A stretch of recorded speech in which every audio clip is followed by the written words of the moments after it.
This week's Torah portion is the Parsha of Vayikra. We open up the book of Leviticus, the third book of Moses, which speaks about mainly the animal sacrifice that happened on the temple. And the question is, what was God trying to achieve with animal sacrifice? What's the point of bringing in animals in atonement to our sin?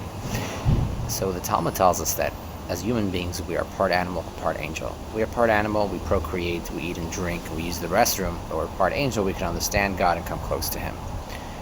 And therefore, God commands us to bring animals. You see, when you bring an animal to the altar, you see a living being, right? An animal, something that's alive, being killed because of your sin. And what God is trying to tell you is that you have an animal inside of you, and you have to rip that part of yourself and throw it onto the altar and burn it and get rid of it.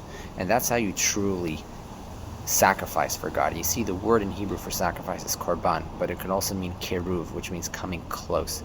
And in order to come close to God or come close to anything, we need to be willing to sacrifice. And sacrifice means taking your negative traits, your desires, your pleasures, and saying, I'm not going to do it because God is greater, or my spouse is greater, or my friend is greater. And I'm going to do what's best for others and what's best for God.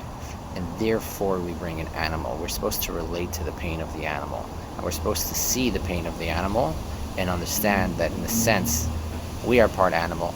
And the message behind it is we have to get rid of that part animal that's inside of us and connect with our godly part.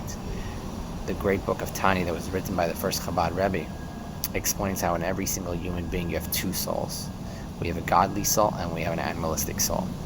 And in every moment, we have an opportunity to decide which one we follow. And bringing an animal sacrifice means bringing your animalistic soul and saying, I won't listen to you today. And you sacrifice it for God, for the will of your godly soul. Shabbat Shalom.